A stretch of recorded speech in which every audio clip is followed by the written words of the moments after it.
Hare Krishna, Namaste, Chapter 18, Sloka 66, Part 87.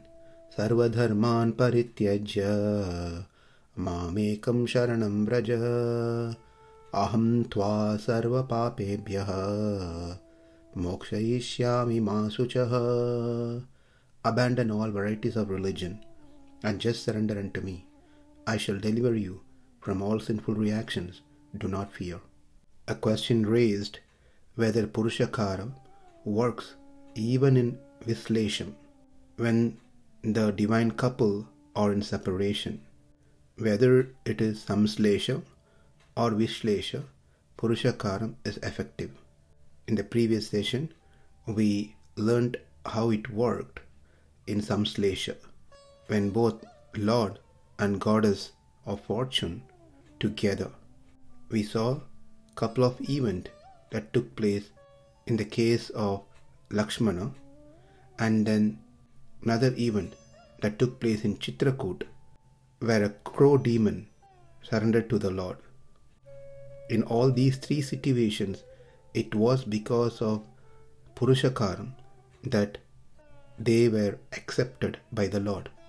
It shouldn't be difficult to understand that puruṣakāram works when they were together. But what we need to understand is the same puruṣakāram works even during vishlesha period, that is in separation. And that is what we are going to see in this session. To illustrate this, we are going to take two events that took place in Ramayana. One which we are familiar, we already saw in one of the previous session, that is how Mother Sita gave protection to Rakshasis who were otherwise going to be killed by Hanuman. The second one is how Mother Sita was trying to instruct Ravana to show her puruṣakāram. First, let's see the one that we are familiar, and then we will learn about Sita's puruṣakāram towards Ravana.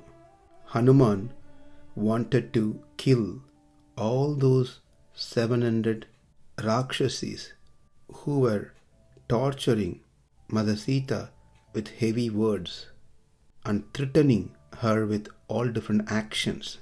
One Rakshasi said, "Utpatyavate hridayam bhakshayiṣyāmi maitili yadi me vyāghritam vakyam na yatha vakkarishyasi."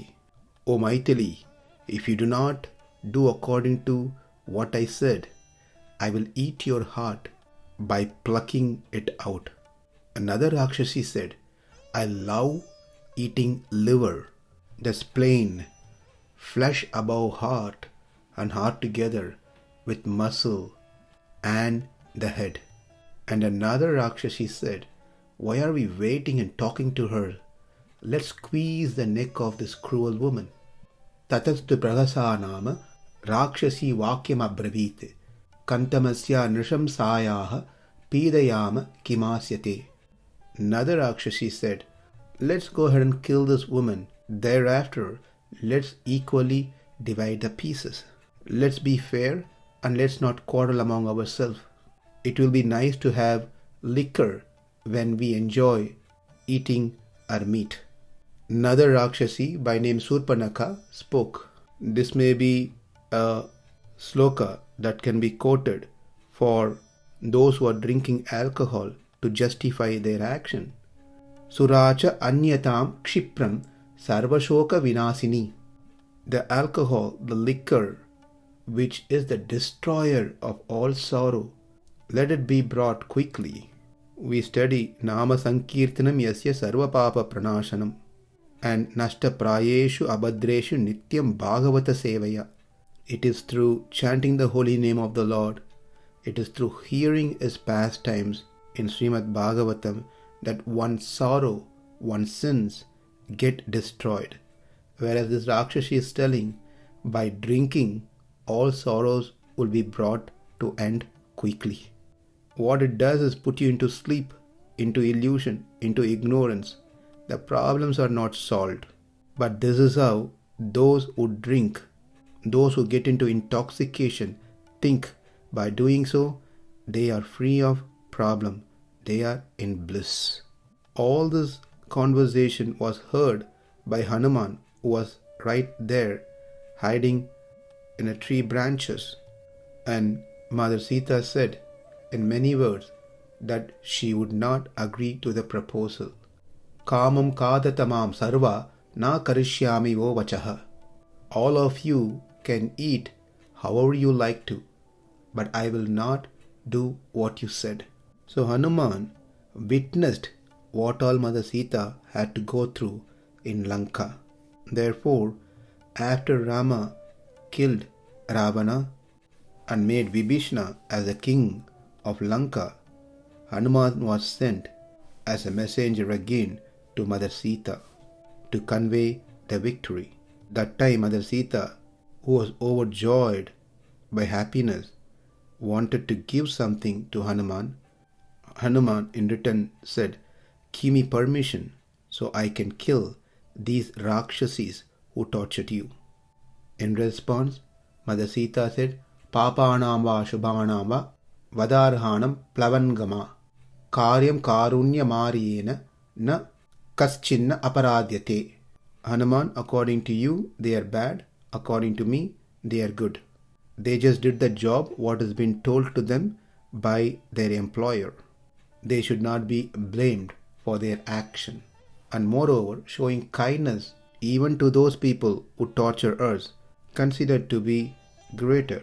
So she explained to Hanuman in such a way Hanuman is convinced. And therefore Rakshasis were saved from the hands of Hanuman. So the Purushakaram here is not towards the Lord, but was done in the matter of Hanuman, so these Rakshasis can be saved.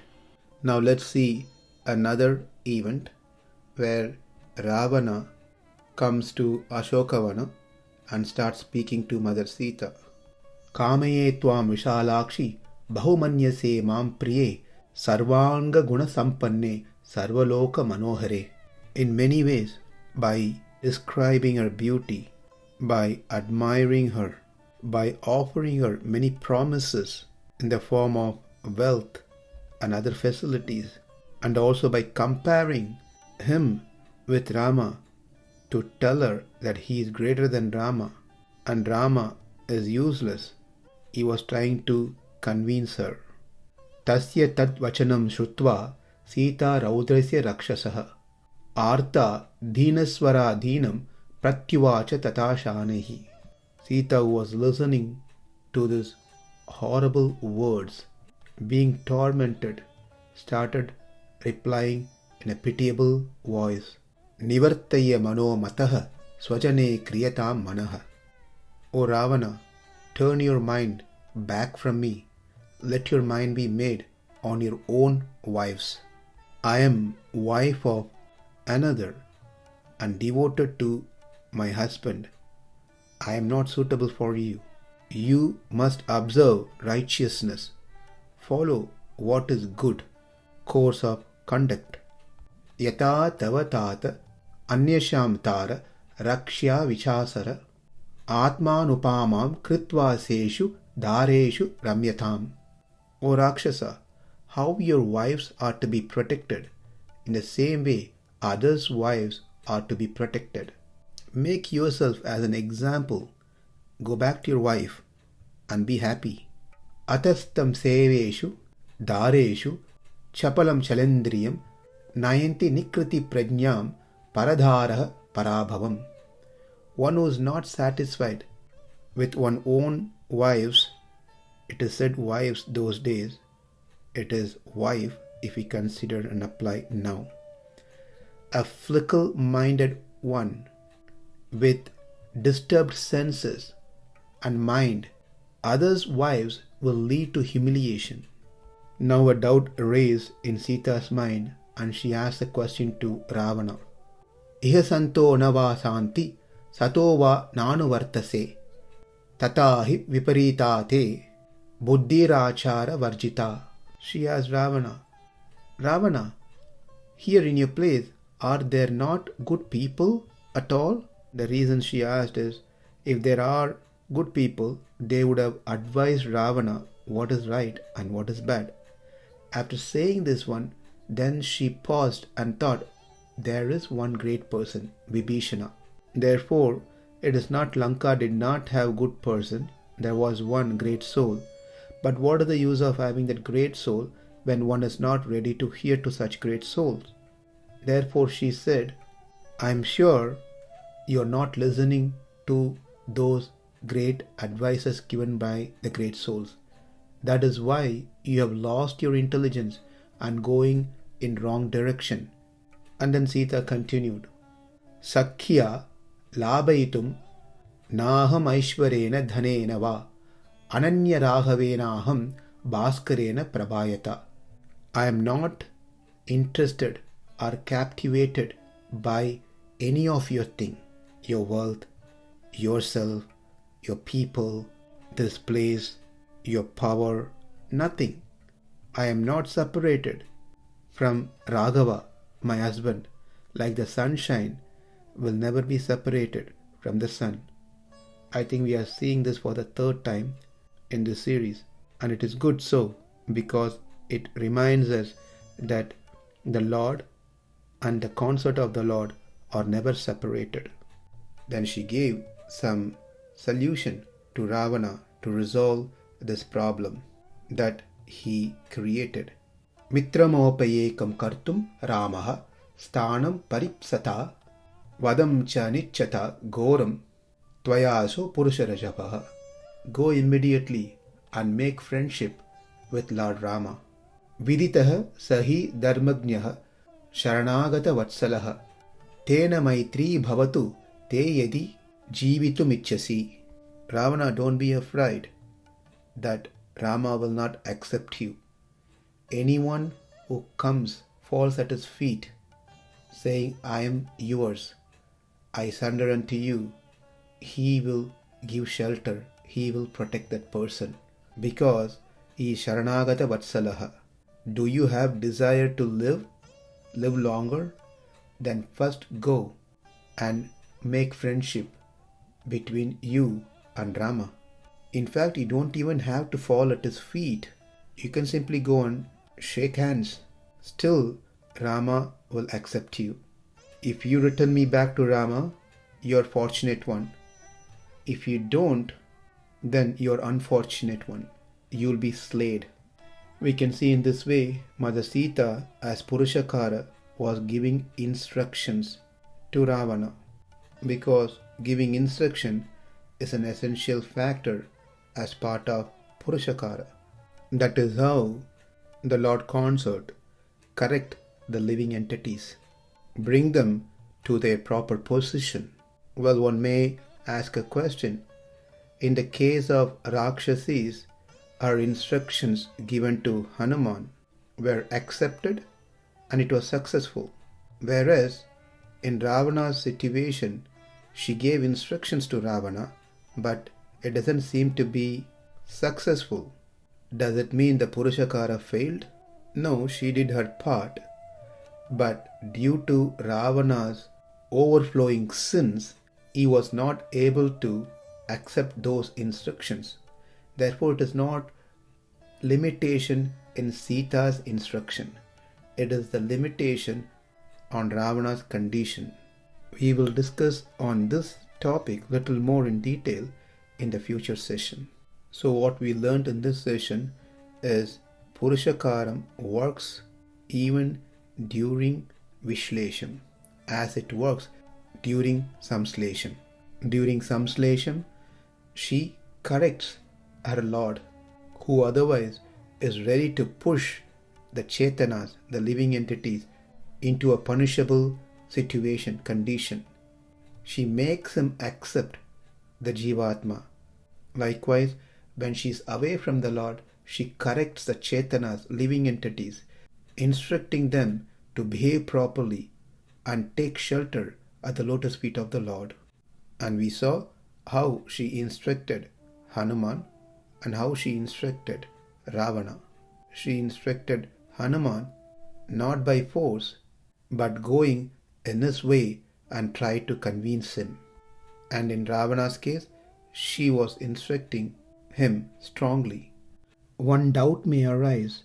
In case of instructing Ravana, she was directing as a solution to Ravana to approach and make friendship with Lord Rama. Whereas in the case of Rakshasis, she was not directing them to Rama. So how do we understand this as Purushakaram? Well, whether the recommendation is submitted to Rama or anyone else, that is Purushakaram. In this case, it was Hanuman, and it worked. Though she had all power to directly deny Hanuman's proposal and be more authoritative, which she could have done that, started speaking to him in a very palatable way. They are obeying their king's order, and it is my karma that I have to go through these sufferings. And even she said a bear story to Hanuman. Formerly, a tiger ran in pursuit of a hunter. Later, the hunter, not sure what to do, climbed up a tree. To his astonishment, there was a bear already living on the top of the tree. The man didn't know what to do. On the ground, there was a tiger. On the top, there was a bear. He was in the middle. Neither he can go up nor down. And how long can he stay in that position? At that time, the tiger started speaking to the bear. Look here, you and I are residents of this forest. This hunter is our common enemy. Therefore, I suggest you knock him down from the tree. However, the bear replied, having reached my abode, my place, the hunter has taken shelter under me. He has no other place to go. Therefore, I am not going to push him down. If I do so, then I am deviating from my dharma. Saying so, the bear lied down on one of the branch and went to sleep. The tiger now turned to the hunter and said, Hey hunter, if you push the bear down, I shall let you go. I will not harm you. Your life will be saved. The human tendency kicked in hunter. He thought that's a good deal and went up and pushed the sleeping bear. As the bear was rolling down the tree, the bear, however, clutched at one of the branches and thus escaped from falling down. And the bear was climbing back up the branches. The man was terrified, shivering, but the bear simply passed him and went up, back to its position. Now the tiger started addressing to the bear. You see, I told you, he is our enemy. He was ready to kill you to save himself. What more evidence do you need than this? Enough is enough. Now go ahead and push him down. I will take him and leave you alone and go away.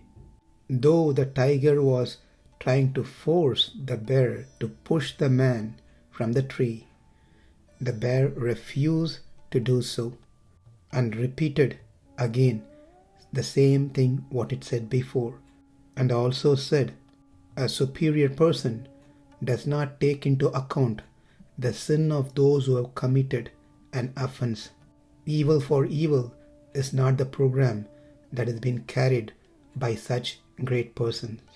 And Mother Sita said to Hanuman, Na paraha papamadati paresham papakarmanam samayo rakshitavyastu santasharitra bhushanaha. Good conduct becomes an ornament to a person who follow virtue, especially when he doesn't take into account of the sin that is committed to him by an offender. In this way, she convinced Hanuman. Therefore, her Purushakaram confirmed to be successful. In our next session, we will see how she instructs the living entities and also how she instructs our Lord and correct both of them. Thank you. Hare Krishna.